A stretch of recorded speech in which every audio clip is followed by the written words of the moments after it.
এইবাৰ মই ৰাইজৰ আমাৰ সপক্ষে শাসক পক্ষৰ বিপক্ষে এটা ভোটদানৰ বাবে আগ্ৰহ দেখা পাইছোঁ। সাধাৰণতে বাই নিৰ্বাচন উপনিৰ্বাচনবিলাকত শাসক পক্ষই খুব সুন্দৰকৈ ৱাক অভাৰ পোৱাই দেখা যায়, কিন্তু এইবাৰ মই দেখা পাইছোঁ যে বহুকেইটা সমষ্টিত শাসক পক্ষ সেয়া লাগে অসম গণ পৰিষদ হওক বা ভাৰতীয় জনতা পাৰ্টি তেখেতসকল প্ৰত্যাহ্বানৰ সন্মুখীন হৈছে। আৰু এই প্ৰত্যাহ্বান আমাৰ বাবে নিশ্চয় এটা ভাল খবৰ যে আমি তেখেতসকলে আমাক একেবাৰে ৱাক অভাৰ দিব পৰা দল বুলি ভবা নাই আৰু তেখেতসকলেও যুঁজিব লগা হৈছে। এই কথাখিনি মই বঙাইগাঁৱক লৈ যদি ক'ব বিচাৰোঁ, বঙাইগাঁৱত আপোনালোকে প্ৰথমেই জানে ইয়াতে যিটো অসম গণ পৰিষদ দলৰ মাজত এটা বিভাজন হ'ল আৰু তেখেতসকলৰ পৰিয়ালকেন্দ্ৰিক ৰাজনীতি বুলি কৈ পেলাই তেখেতসকলৰ তৃণমূল পৰ্যায়ৰ বহু কৰ্মীয়ে 13-14খন পঞ্চায়তৰ পদত্যাগ কৰি নিজাববীয়া বিশেষ সিদ্ধান্ত ল'বলৈ আগবাঢ়ি গ'ল।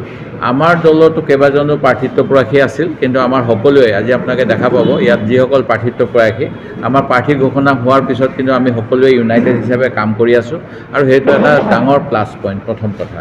দ্বিতীয় কথা, মই যোৱাকালি যি 2-3টা জেগাত মিটিং কৰিলোঁ তাত মই দেখা পাইছোঁ যে 85 চনৰ পৰা একেৰাহে প্ৰতিনিধিত্ব কৰা ফণীভূষণ চৌধুৰী, মোৰ তেখেত এজ এ মানে পাৰ্লিমেণ্টেৰিয়ান লেজিছলেচাৰত মই তেখেতক লগ পাইছোঁ 2011 চনৰ পৰা।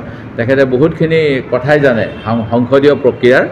মই তেখেতক ব্যক্তিগতভাৱে শ্ৰদ্ধা কৰোঁ, কিন্তু এই সমষ্টিটো তেখেতে ইমান দিন শাসক পক্ষৰ হৈ দুবাৰ মন্ত্ৰী আৰু যোৱা সময়ছোৱাত শাসক পক্ষৰ 10 বছৰতকৈ অধিক কাল বিধায়ক হৈ থকাৰ পিছতো যেনেধৰণে বহুখিনি কাম কৰিব লগা আছিল তেখেতে কৰা নাই।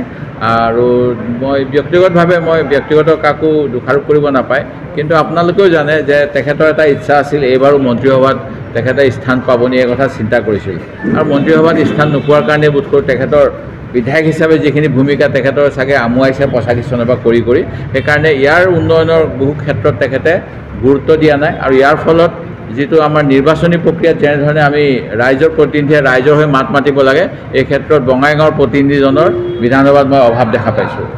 আৰু ইয়াৰ উদাহৰণস্বৰূপে মই ক'বলৈ হ'লে বঙাইগাঁও চহৰত এজাক বৰষুণতে বানপানী সদৃশ পৰিস্থিতি হয়, এই কথা আপোনালোকে জানে।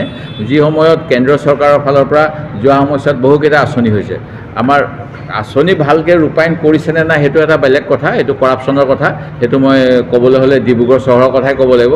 ডিব্ৰুগড়ত যিটো আপোনাৰ মানে কৃত্ৰিম বানপানীৰ পৰা ৰক্ষা কৰিবলৈ সৰ্বানন্দ সোণোৱাল ডাঙৰীয়াৰ দিনতে বহুত টকাৰ কাম হৈছিল, যোৰহাটত তেনেকুৱা কাম হৈছিল, কিন্তু সেইবিলাক বিশৃংখলভাৱে কৰাৰ বাবে তাৰ ফল পোৱা নাই। কিন্তু বঙাইগাঁও নগৰত তেনেকুৱা আঁচনি হৈছেনে নাই মোৰ এইটো সন্দেহ।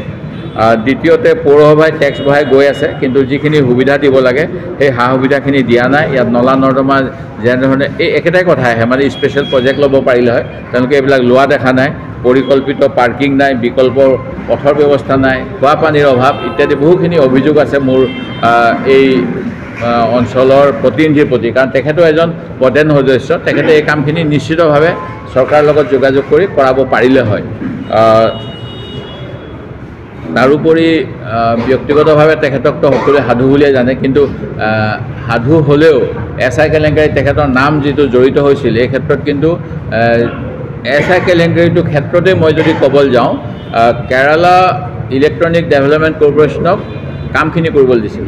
যেতিয়া অসম পুলিচে হাচাপ কৰিলে বুলিয়ে মই ক'ম সেই ষ্টেট লেভেল পুলিচ ৰিক্ৰুইটমেণ্ট বৰ্ডৰ কামখিনি, কাৰণ তেওঁলোকে কেলট্ৰনৰ মেনেজিং ডাইৰেক্টৰক এটা প্ৰশ্ন নুসুধিলে যে আপোনালোকে কাৰোবাক চাপ দিছিল নেকি, আপোনালোকৰ ইয়াৰে কোনোবা 2জন মানুহৰ নাম ওলাইছিল।